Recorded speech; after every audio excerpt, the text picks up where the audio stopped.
E, bem, pessoal, esse case aqui em particular, eu particularmente tenho um grande orgulho, porque é um case que eu tive uma participação parcial.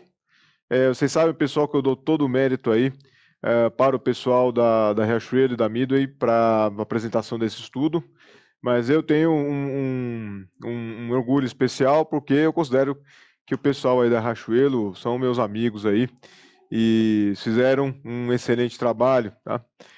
Até o presente momento, até o registro que temos hoje, pessoal, essa é uma das maiores implementações KMM do mundo, tá? Então, eu quero dar boas-vindas aí, Juliana Frigo, o Fábio Micheletti e a Camila Patrizzi. Vamos começar aí com o keynote de fechamento do dia de hoje. Vamos lá, Ju, tá com vocês aí. Opa! Legal, Yoshima, muito obrigada. É uma honra para a gente estar aqui.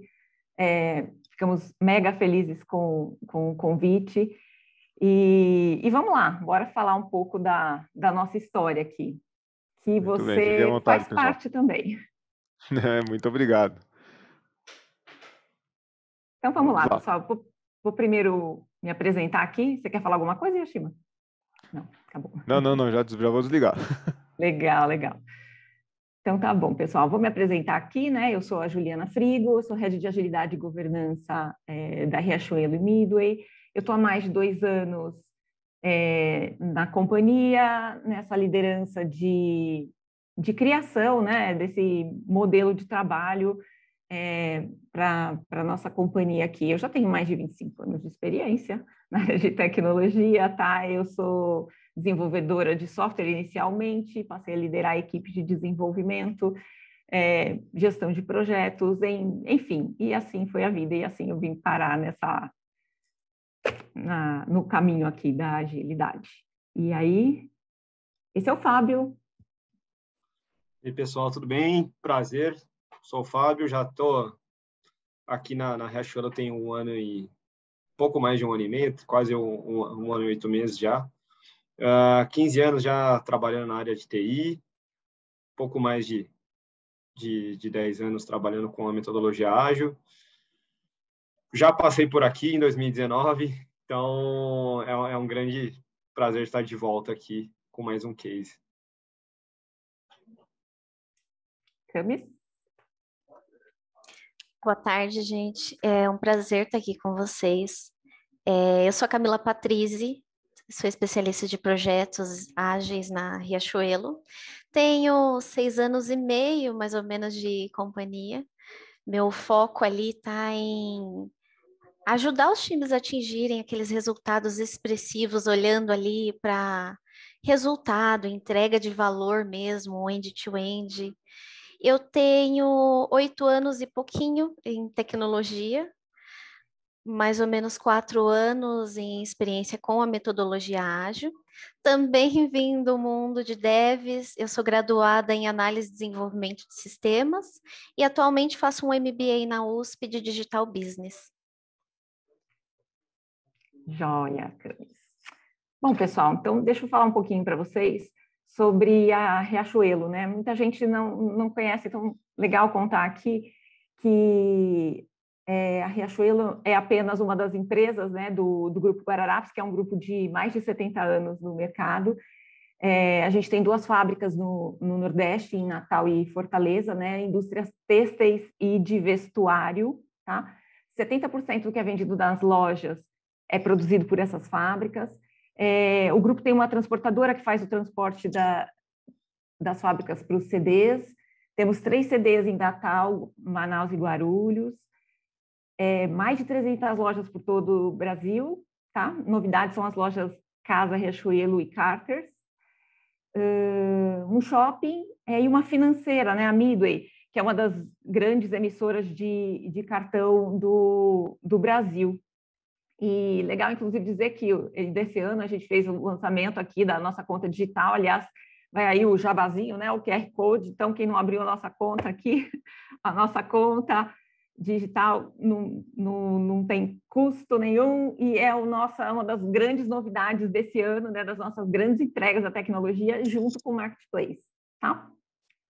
Então, assim, contando para vocês tudo isso, para contextualizar que esse é o nosso contexto, pessoal. Esse é o contexto de uma jornada que a gente iniciou aqui mais ou menos no começo de 2019, e é uma jornada de construção, né, pessoal? Nesse contexto totalmente complexo e adaptativo, da gente costuma dizer que tem uma indústria têxtil, ok? Que a gente faz desde o fio, desde a roupa, até a última prestação. Então, nós temos uma cadeia super longa e um contexto super diverso, né? Então, esse é aí que se desenrola, né, o nosso grande desafio.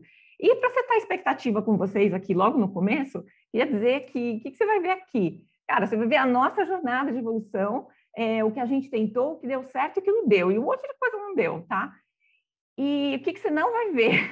Cara, um roteiro para o sucesso e bala de prata, ó, caminho, a gente não sabe, tá? Então, assim, a gente vem numa jornada e ela não acabou, então não chegamos no nirvana e provavelmente a gente não vai chegar, então ainda estamos aqui, né, aprendendo muita coisa.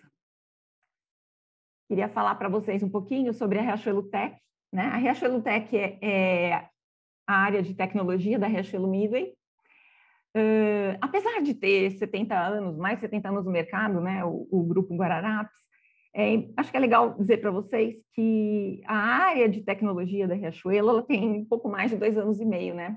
Antes a gente tinha um departamento de tecnologia, um departamento convencional, onde as áreas de negócio vinham, faziam um pedido, né? A gente tinha mais ou menos um pouco mais de 100 pessoas aqui, né, gerente de projeto, que contratava uma consultoria, vinha fazer um serviço e ia embora, né? E, como eu falei, tinha um pouco mais de 100 pessoas, muitas consultorias, a gente tinha, na época, aqui um framework até de uma consultoria externa, um framework rígido, baseado em Scrum. Mas o que a gente tem hoje aqui, né? A gente tem uma área de quase 1.000 pessoas, né? Hoje nós somos um pouco mais de 900, entre áreas de engenharia e áreas de produto, tá, pessoal? Sim, aqui a gente já tem áreas de produto também. Antes a nossa estrutura, ela espelhava as áreas de negócio da companhia, tá? E hoje nós estamos organizados segundo os nossos produtos e serviços, tá? Voltados para o cliente, para o que o cliente espera de nós, né? Não mais refletindo só uma estrutura, né? E legal também dizer para vocês que o propósito da Tech aqui, da Riachuelo Midway, é tornar a vida das pessoas mais simples. E desde então a gente vem trazendo soluções escaláveis, experiências integradas, enfim. Esse aqui é uma representação aqui dos serviços e produtos que a Tech hoje sustenta, dentre plataformas, experiências, e-commerce, supply chain, bot, enfim. E aqui é uma representação, aqui, a gente não gosta de organograma, pessoal, né? A gente prefere representar a estrutura da tecnologia de uma forma mais orgânica, né? Por quê? Porque é mais fácil de mudar, porque a gente está mudando sempre. E hoje em dia, aqui é uma visão muito macro, tá? O nosso número hoje são 34 tribos com um pouco mais de 100 squads. Como eu falei para vocês lá atrás, a gente espelhava as estruturas de negócio. Hoje a gente está organizado segundo a nossa jornada de serviços e produtos para o cliente, né? Eu sempre falava que as organizações mais maduras, elas são orientadas a produtos e serviços. Legal dizer que nem sempre foi assim, né? Como eu falei, a gente vem numa jornada de evoluir. Aí como que a gente chegou aqui? Foi vivendo, minha gente. Não aplicamos nenhuma fórmula, né? Aliás, é legal dizer que a gente costuma dizer que você também ninguém come a fruta no mesmo dia que planta a semente, né? Então nós estamos desde 2019 aqui numa jornada de evolução. As primeiras vezes que a gente conversou com o Yoshima, ele até falava, poxa vida, né, essa estrutura está complicada. Eu falei, mas a gente começou dessa forma e chegou aqui. Aqui novamente, né, para falar que como nós temos as áreas de produto, de engenharia, a gente procura aqui sempre construir a coisa certa, do jeito certo, mas sempre buscando eficiência de fluxo, né? Entregar valor ao cliente da forma mais eficiente. Rapidamente aqui também falar para vocês que a gente utiliza alguns modelos, né, de maturidade dentro da tech. Um deles é esse aqui que a gente vai falar agora para vocês, que é o modelo de maturidade de método de trabalho. Tá? E aqui vamos começar a contar a nossa historinha, né? Como é que começou a mudança? Falei pouco para vocês até agora de como é que estamos, mas como é que começou a nossa história, né? Em 2019 teve a chegada do nosso atual CTO, o Carlos Alves, né? Então entramos aqui sob nova direção, né? O Carlos trouxe para cá essa missão de transformar a área de tecnologia, né? Transformar o departamento em uma área de tecnologia.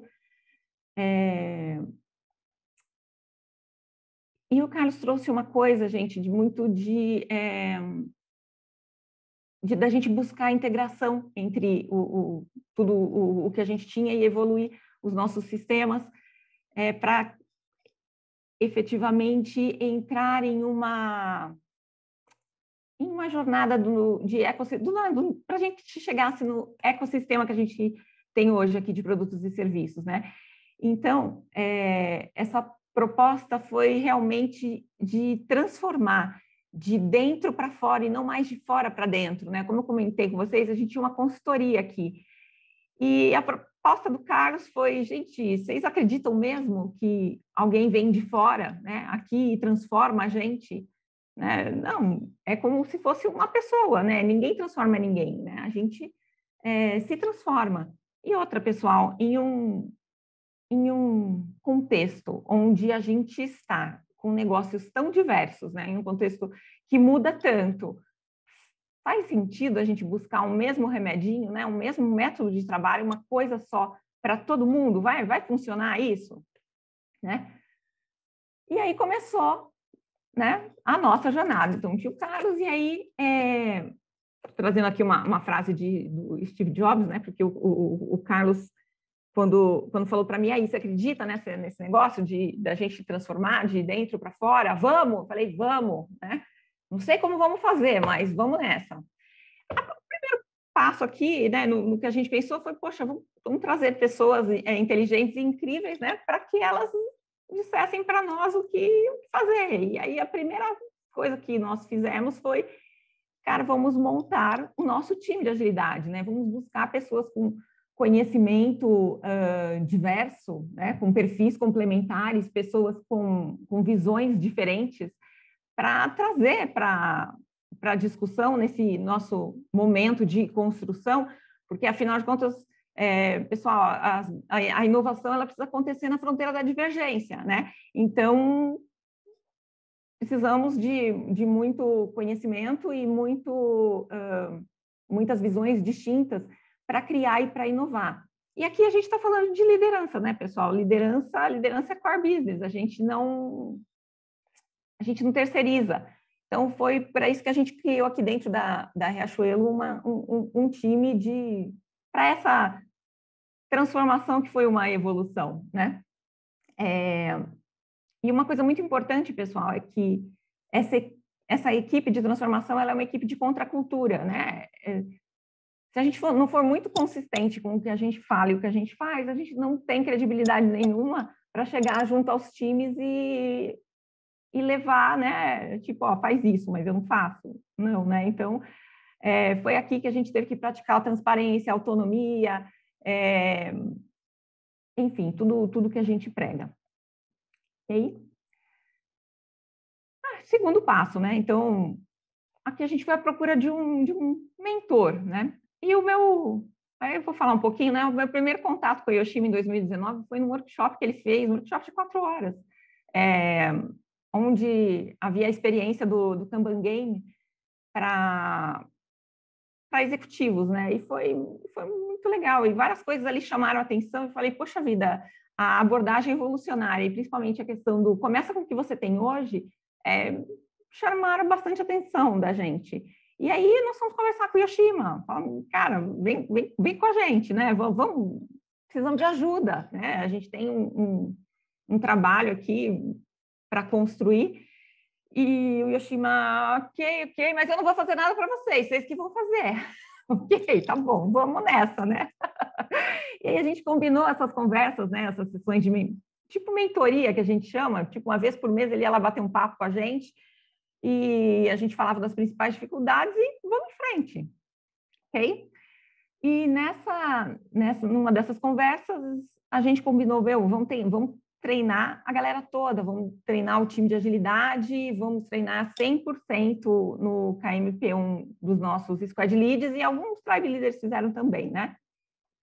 E também aconteceu aquele workshop que eu falei para vocês, a gente fez para os executivos da companhia também e para algumas áreas de negócio. Foi bem legal, porque todo mundo teve ali a oportunidade de ter a experiência do Kanban e tinha muito uma experiência ruim anterior, pessoal, daquela coisa que tinha agilidade não tem cronograma, agilidade não tem data, é tudo solto, e tipo, não é tudo solto coisa nenhuma, tem previsibilidade, tem métrica, tem assim. Aí isso foi um ponto bem legal desse momento. Contigo. Para contextualizar um pouquinho, vocês, em que momento que nós estávamos antes disso?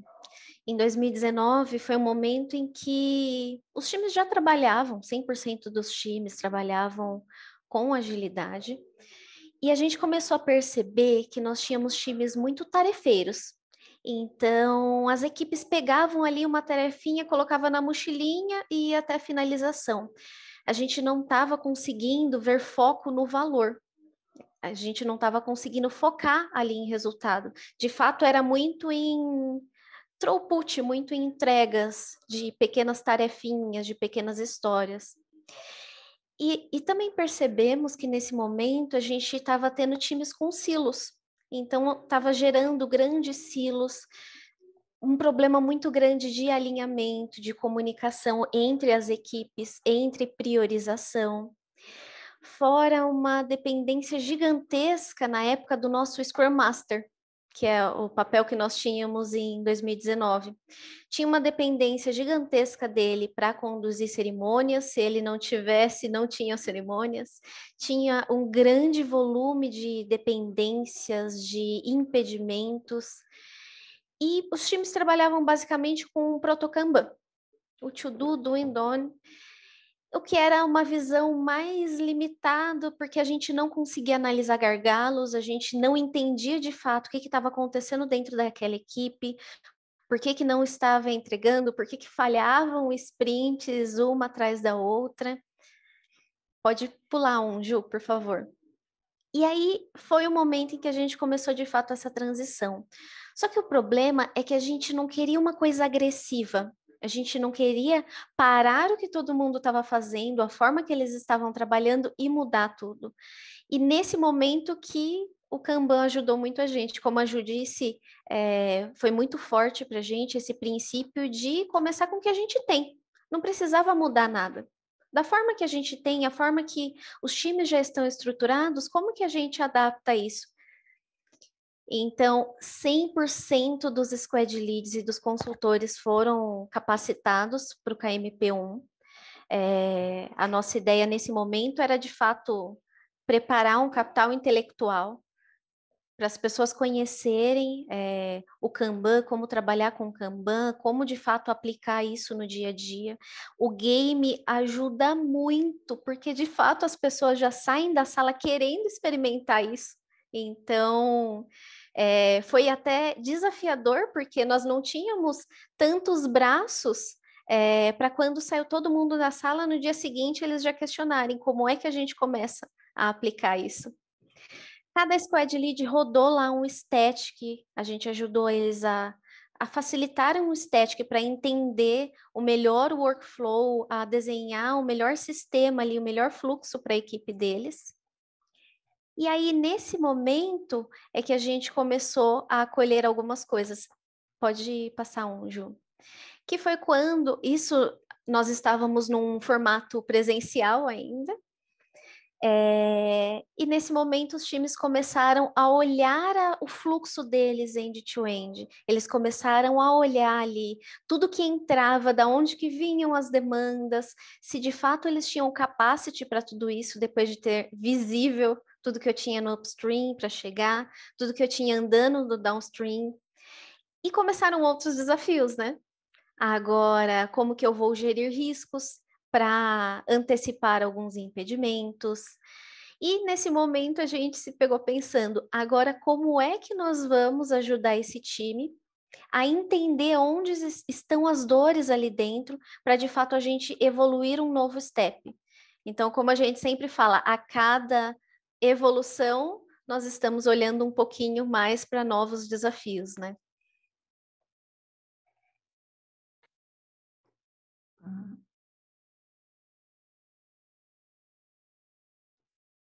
Opa, isso aí, Camis.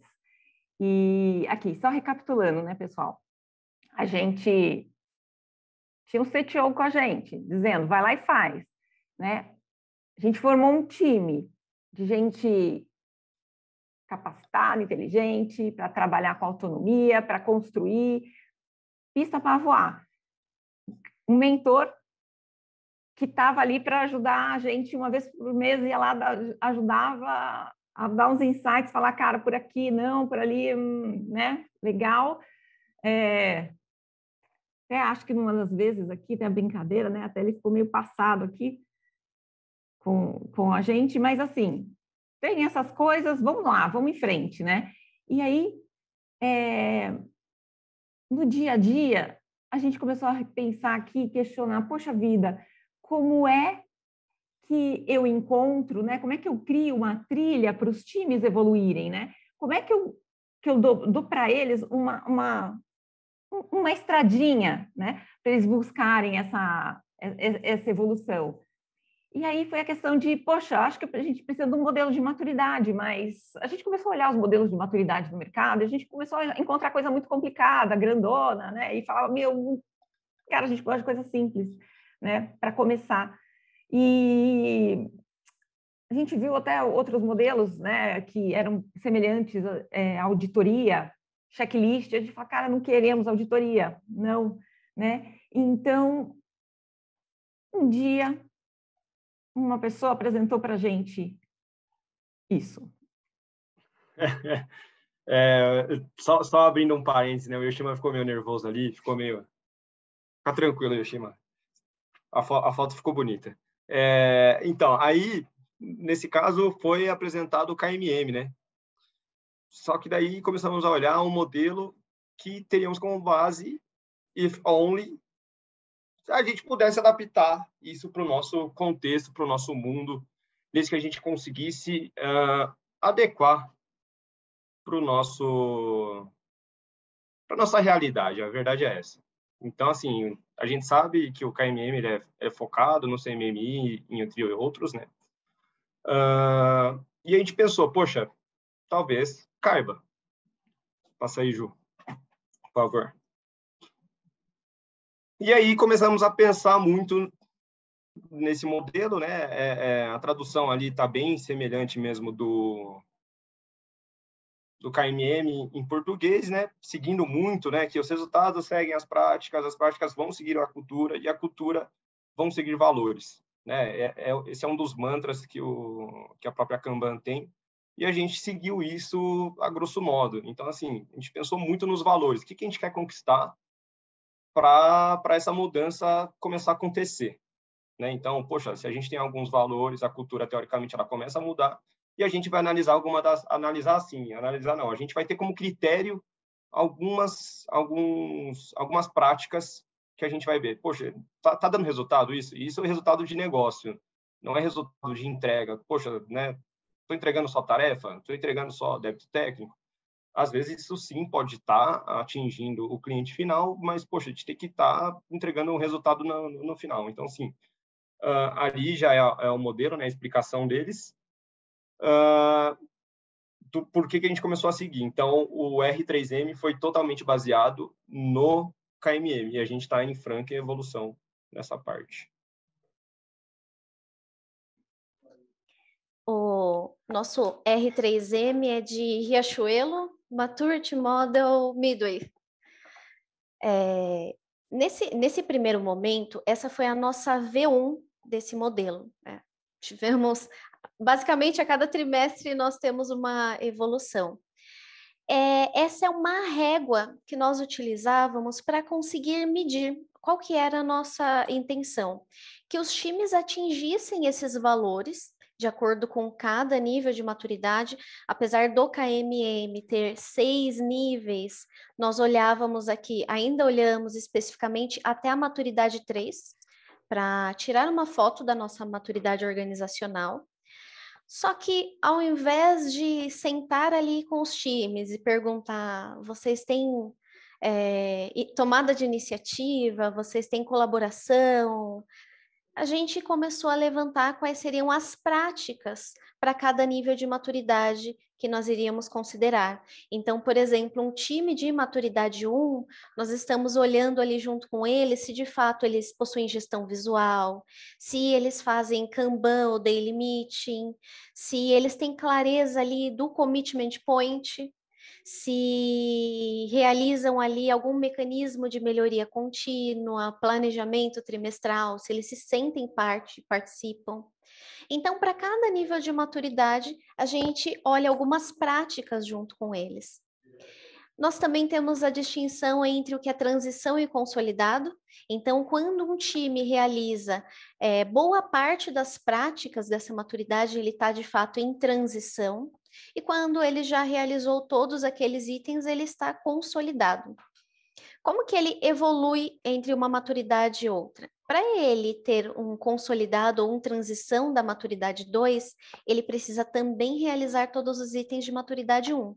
Então, é acumulativo. Para ele ser uma maturidade 3, ele precisa realizar todas as práticas de maturidade 1 e maturidade 2 também. Nesse primeiro momento, nós tínhamos um formulário, um forms, em que nós rodamos com os squad leads. Então, nós fazíamos, a princípio, nessa V1, apenas com os líderes das equipes. Não rodávamos ainda com o time. Em um dado momento, já na segunda versão, a gente percebeu que precisava aprofundar e envolver mais as equipes. Qual foi a diferença que a gente teve nesse momento? Eu tenho hoje times que respondem o que é um upstream, o que é um downstream, qual é a clareza que eles têm ali no commitment point. Eu tenho times respondendo se o lead time, o cycle time deles está evoluindo ou não e o que eles estão fazendo isso, no nível dev team mesmo. Só que para isso acontecer, esses squad leads precisaram preparar os times também, porque esse conhecimento estava concentrado neles.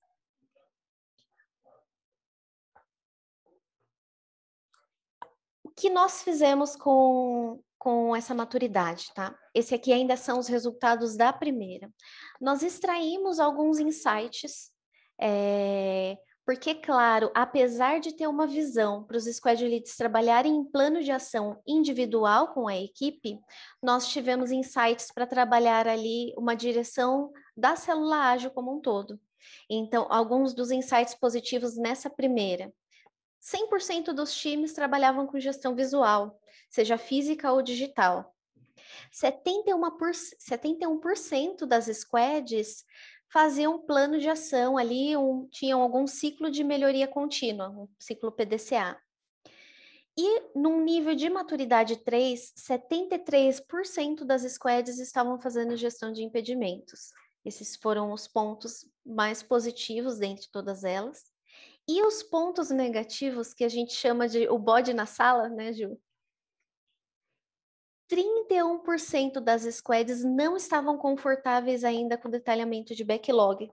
Então, todos os itens que estavam vindo ali do upstream, ainda tinham times que não estavam confortáveis. A gente sabia que tinha um plano de ação para a gente fazer em cima disso.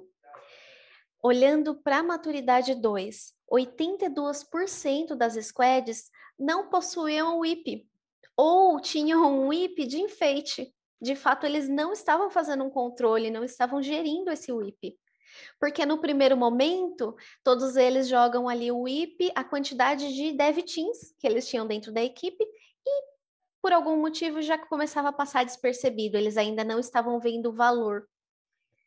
E de maturidade 3, 82% das squads não possuíam, não acompanhavam nenhum KPI, nenhuma OKR. Algumas sabiam que existia, mas não conheciam, não mediam de nenhuma forma, e outras nem tinham ainda esse direcionamento estratégico para acompanhar. E aí a gente começava a questionar como é que os times estão trabalhando sem um direcionamento estratégico. Então, eu estou puxando atividades no limbo. O que nós fizemos com esse material? Então, logo no primeiro, a gente montou um material para divulgar como que ficou a maturidade de todas as tribos, a maturidade das squads. Compartilhamos com os squad leads para eles trabalharem em plano de ação e a gente acompanhava ali muito de perto para apoiar nesse plano de ação.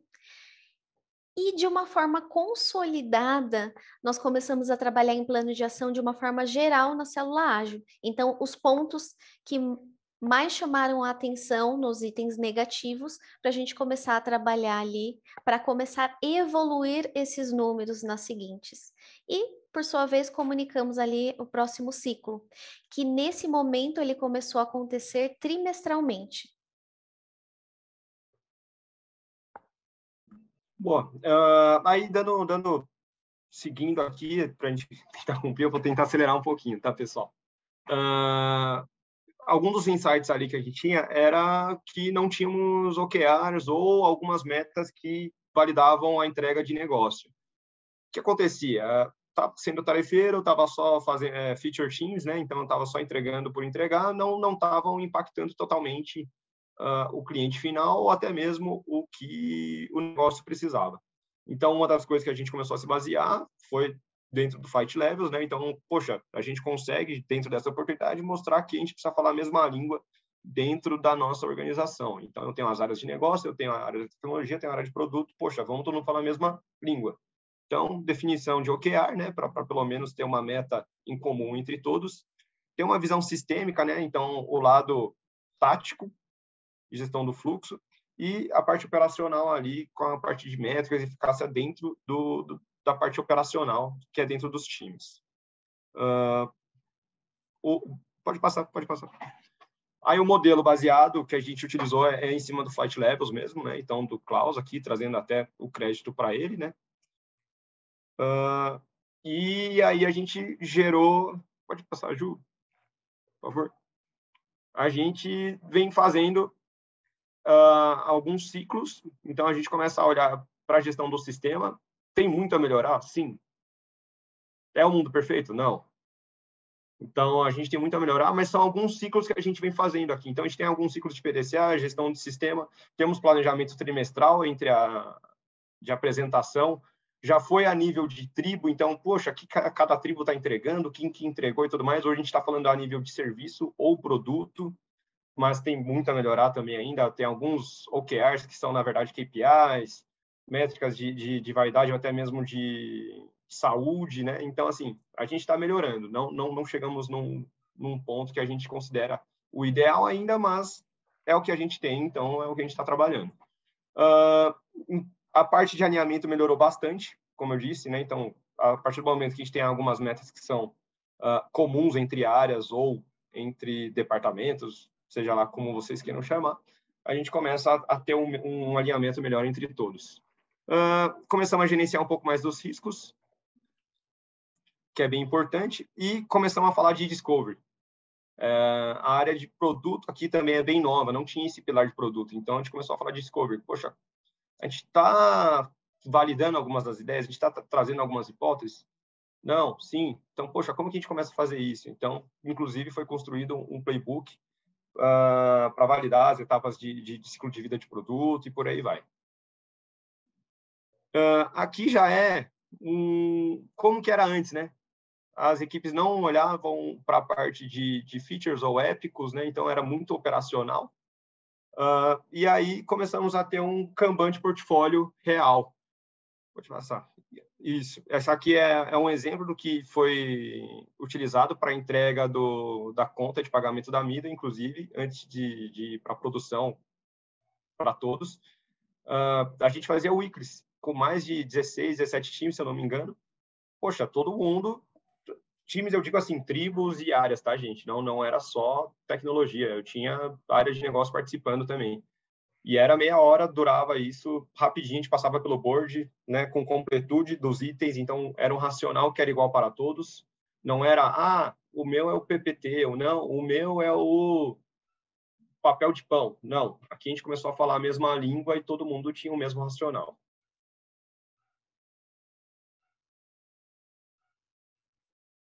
Aqui a gente está trazendo uma visão de comparativo, tá? É o modelo que nós tínhamos em 2020. Como eu disse, a cada trimestre a gente vem evoluindo muito esse modelo. E essa é a visão que nós temos agora de 2021, já envolvendo ali todos os resultados, as práticas que nós estamos analisando, os valores de fato. Pode pular mais um, Ju, por favor. E essa aqui também é uma foto de como a gente compartilha esses resultados. Aqui em março nós tínhamos, na época, 17 tribos apenas, e nós mostramos aqui sempre quantos times ficaram em cada nível de maturidade, e a gente mantém essa visão, só que a gente evoluiu um pouquinho mostrando a divisão, separação de tribos Riachuelo, tribos Midway, e quantas de fato ficaram em cada uma das maturidades. E a gente percebe que sempre vem evoluindo, quanto mais times vêm entrando, a gente teve um crescimento muito grande, então, obviamente, muitos times estão iniciando, mas agora a gente tem uma trilha, porque eles sabem de fato o que é esperado do time, aonde é esperado essa estrutura organizacional. E aqui é o resultado. Então, como a gente falou ali de alguns pontos positivos e negativos, hoje, por exemplo, a gente olha como pontos negativos, apenas 18% dos times afirmam que participam ativamente do planejamento trimestral. Então, nós temos ali mais um plano de ação para ir trabalhando agora nesse novo formato ali da estrutura. Pontos positivos. Olha a diferença dos times que não trabalhavam com OKRs ou KPIs. Nós temos agora 89% dos times que conhecem e acompanham objetivos estratégicos a serem alcançados. Então, todos os resultados da maturidade, ele ajuda a gente a direcionar os planos de ação que nós vamos fazer com os times. Boa.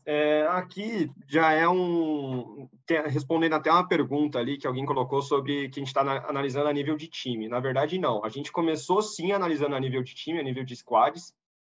Até por isso que a gente trouxe na linha do tempo aqui, mais ou menos, de março de 2020 até agosto de 2021. Por quê? Porque nesse período a gente foi rodando alguns ciclos para esse checkpoint da maturidade organizacional mesmo. Então, a gente olhava muito a nível de squad, não. Agora, a gente está olhando muito mais ligado com produtos ou serviços. Aí, pode apertar mais um, por favor, Ju?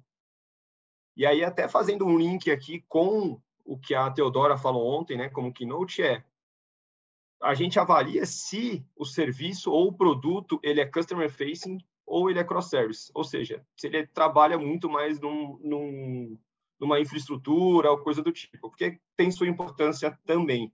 Aqui a gente não exclui, a gente está olhando como um todo. Então, se eu sou um serviço, sim, eu tenho que verificar e eu posso ter...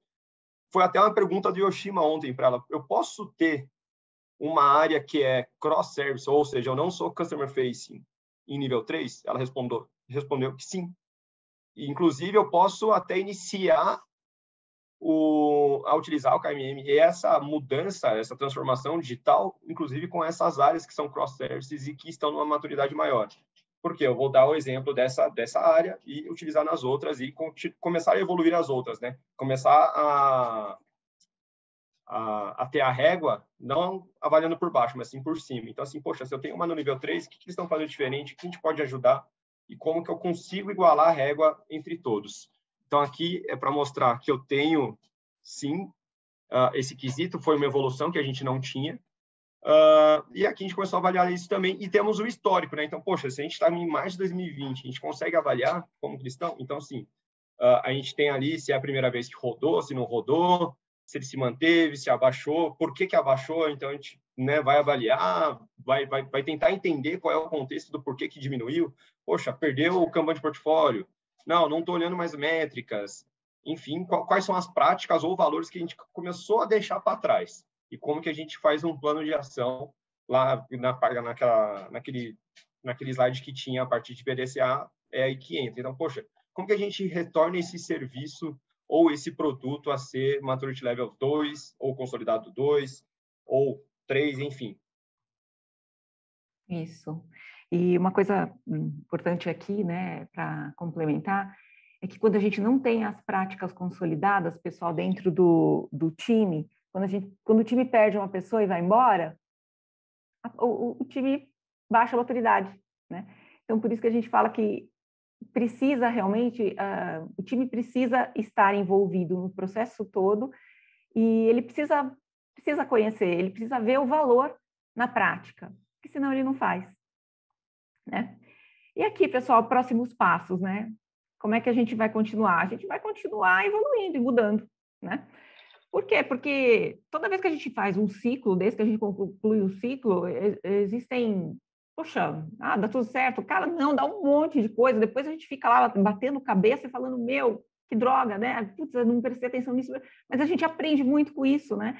Então, por exemplo, as coisas que acontecem. É importante, a gente frisa desde o início, isso aqui não é uma avaliação, né? É um momento de reflexão, de análise, para você entender qual é a melhor prática para o grupo, né, para o time entender como é que ele evolui, né? Mas o pessoal não se compara? Gente, tem gente que se compara, né?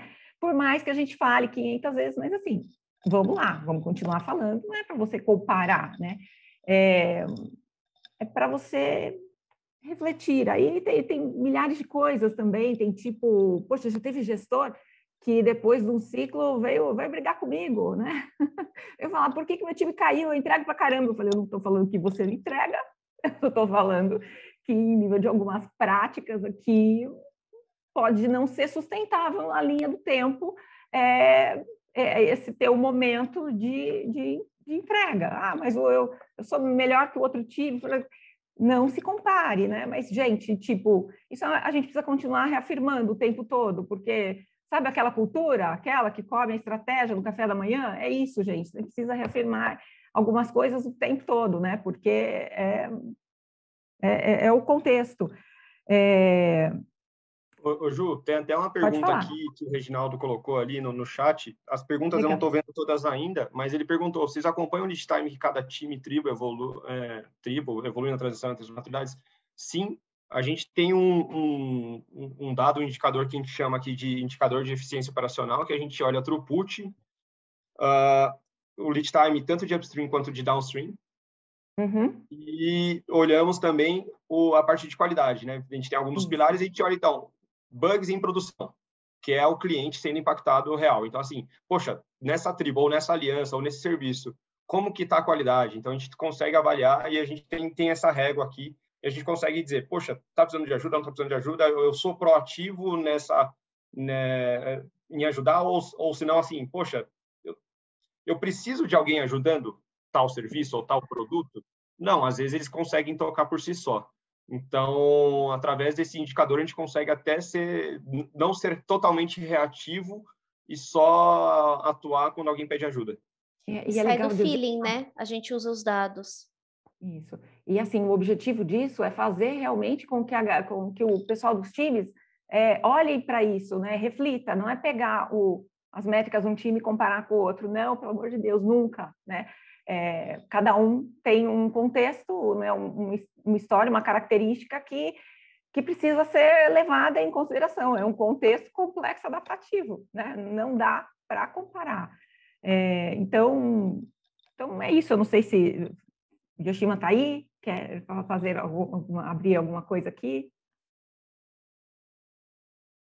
Está no mudo. Mudo. Foi pego pelo bug da pandemia. O mudo. Mudo.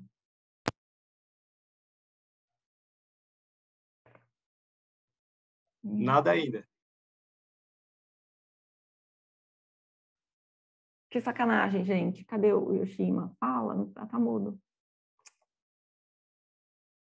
Ju, acho que a gente pode continuar para a última... É. Para fazer o link com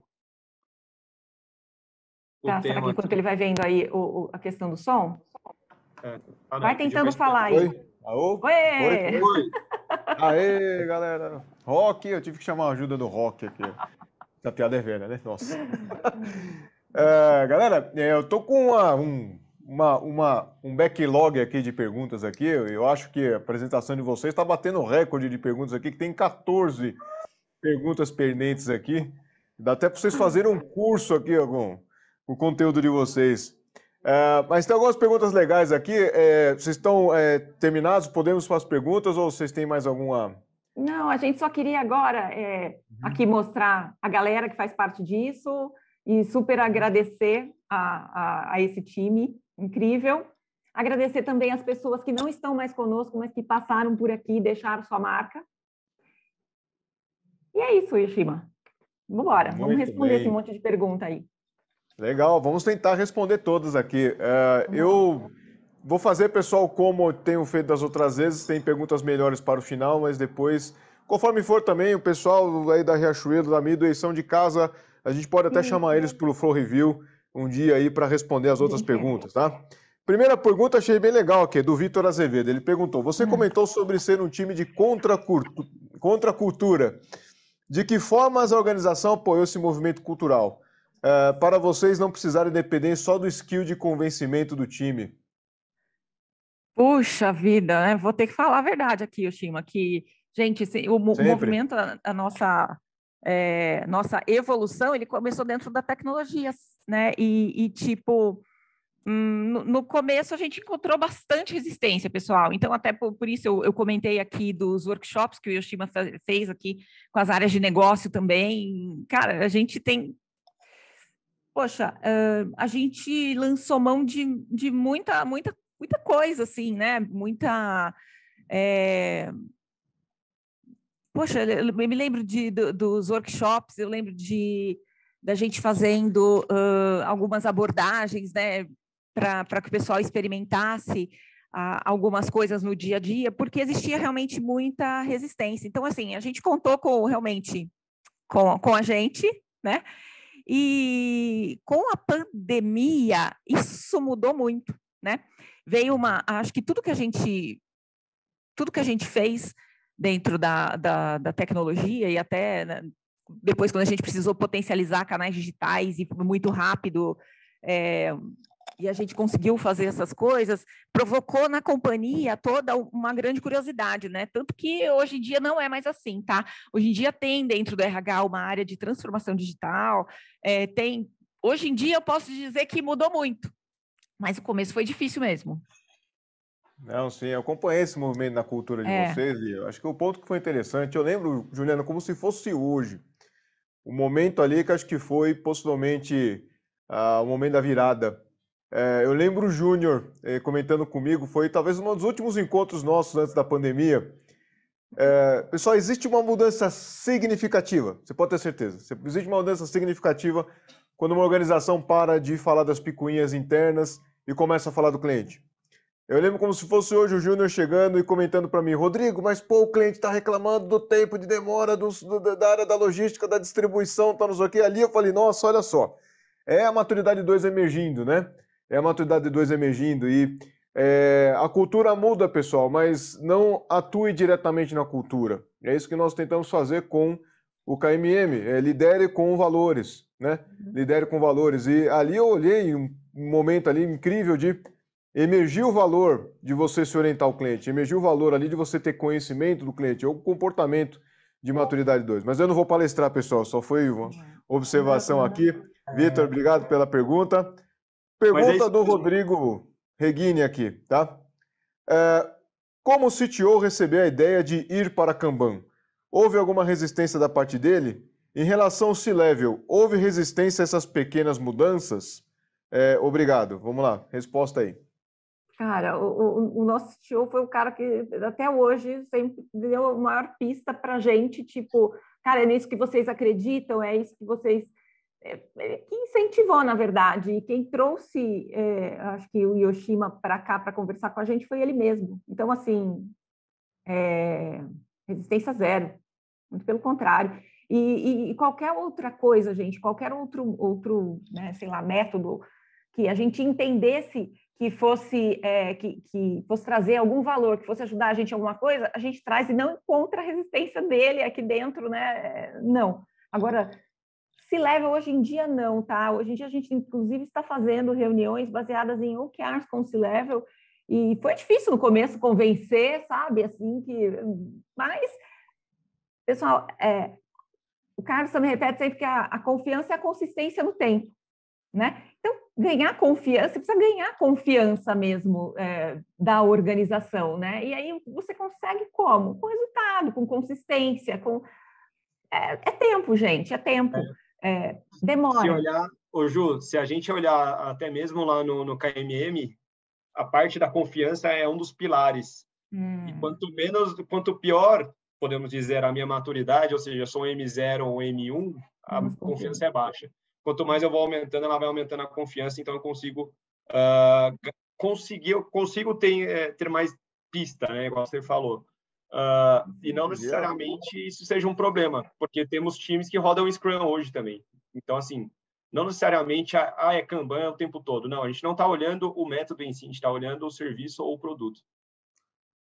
Esse negócio não tem muito sentido, pessoal. Eu tento explicar isso já há 10 anos, não existe essa dicotomia. O Kanban vem entrar no lugar do Scrum, pessoal. Não adianta, o cara não A gente não tem entra time nesse rodando modo. Scrum, poucos, mas tem. Sim. Tem. E é natural isso aí, pessoal. Eu falei para você, a gente não estamos no negócio de tirar Scrum, pessoal do mercado. Estamos no negócio da melhoria contínua, né? Mas obrigado aí, Rodrigo Xará, pela pergunta também. Vamos lá. O Heleno perguntou aqui. O squad lead das equipes é um papel exclusivamente de liderança nas equipes? Eles são uma estrutura de gestão ou eles estão atuando nos itens de trabalho com o time squad? Se puder falar mais sobre as responsabilidades desse papel no time, essa é a pergunta aí do Heleno. Querem responder, pessoal? Respondam. Bom, o squad lead, ele é uma figura de liderança, tá? Eu não usaria a palavra de gestão. E, assim, é um papel, gente, eu não ligo ele a um cargo, né? Um squad lead dentro da Riachuelo, ele pode ser, de repente, um coordenador, ele pode ser um analista, ele pode ser um especialista. Eu estou falando de um papel, né? Um papel de liderança, sim. Ele está no dia a dia do time, ele facilita, né, as coisas para o time, sim, ele corre atrás dos itens, mas eu não ligaria, não digo que ele é um papel de gestão, é um papel de liderança. E ele está totalmente atrelado à entrega, é responsável pela entrega. Muito bem. Tem uma pergunta aqui de um anônimo.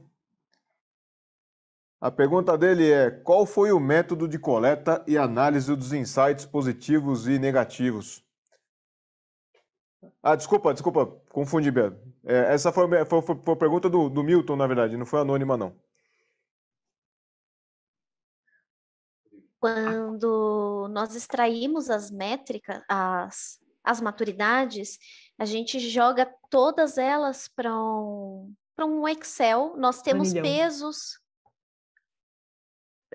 Tá saindo som? Tá, Camis, pode falar. Perdão.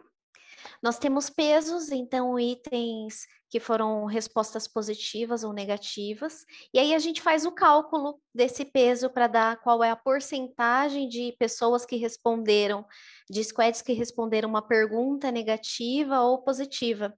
Então, a gente pega esses dados e aí nós apontamos essas métricas, esses dados de resultado, do que nós vamos fazer de ação e quais foram as grandes respostas positivas e grandes respostas negativas, tá? E até agora a gente está até refinando, como a gente disse que não está bom, muito bom, nós nos capacitamos também no Fit for Purpose, então assim, a gente está avaliando agora como melhorar, inclusive, esses resultados? Como a gente consegue filtrar melhor ou consegue ter um plano de ação melhor de melhoria, não só ver as coisas boas ou os boards na sala. A gente tem que filtrar melhor, inclusive, se isso vai ter algum resultado lá na ponta. Muito bem. Pessoal, uma pergunta muito boa aqui. A pergunta é do Davi Ramires. Ele perguntou assim: a verificação das práticas nos times não acaba virando um checklist onde os times se sentem auditados? Como medir se a prática realizada está de fato trazendo o valor proposto em cada uma delas? Isso aí eu citei que é difícil, né, gente? Que aí é a coisa do sentimento, né? Eu acho que eu comentei que no começo, quando a gente trouxe o primeiro ciclo, a gente acabou até inspirando a criação de outros modelos de maturidade para as outras disciplinas, né? E aí teve um movimento do tipo, vamos, sei lá, todo mundo para maturidade 2, não sei, vamos colocar na meta, e a gente falou, não, né? Aí que vem aquela coisa, diga-me como me medes e eu te direi como me comportarei, né? Falou, gente, não, né? Então, assim, o maior ponto para a gente dizer para todo mundo é que, cara, isso nós não está na tua avaliação, tá? Não repetimos isso de forma nenhuma, né? Por isso que eu falo muito da consistência do que se fala e do que se faz. Porque, assim, como a pessoa não se sentir, cara, tem gente que se sente, a gente vive tentando fazer alguma coisa para isso não acontecer, tá? Mas, assim, a verdade é que a gente não marginaliza de jeito nenhum, né? Alguém que está lá na maturidade 1 ainda, não é para isso, né? É para você conseguir olhar ali e ver como é que você evolui. Então, assim, essa questão desse sentimento é uma das coisas muito difíceis mesmo da gente lidar, tá? Das maiores, que isso tem desde o primeiro ciclo e até agora continua acontecendo. E aí a gente mesmo, né, com a pessoa, com o time, com o gestor, tentando deixar o pessoal mais à vontade possível, porque a Camis também falou, existe um questionário, né, e a orientação é que o time faça tipo uma cerimônia, né, chama todo mundo, não é só o squad lead que responde aquilo, senão ele enviesa também. E aí a gente também perde a oportunidade de trazer todo mundo nessa evolução, né, nessa questão de emplacar realmente, de verdade, institucionalmente, né, as práticas. Então, eu não sei te dar essa resposta ainda não, a gente está brigando com esse problema, se alguém souber o que mais a gente faz aí, eu não sei. Muito bom. Mas uma parte que a gente pode dizer sobre isso é a maturidade, a gente consegue ver se os times estão atingindo OKRs ou não, as suas metas ou não. Então, assim, basicamente, você consegue fazer uma análise até que fria. Se o cara está batendo ou não, se ele está muito longe de bater as suas metas e a maturidade dele. É fácil de fazer essa associação também.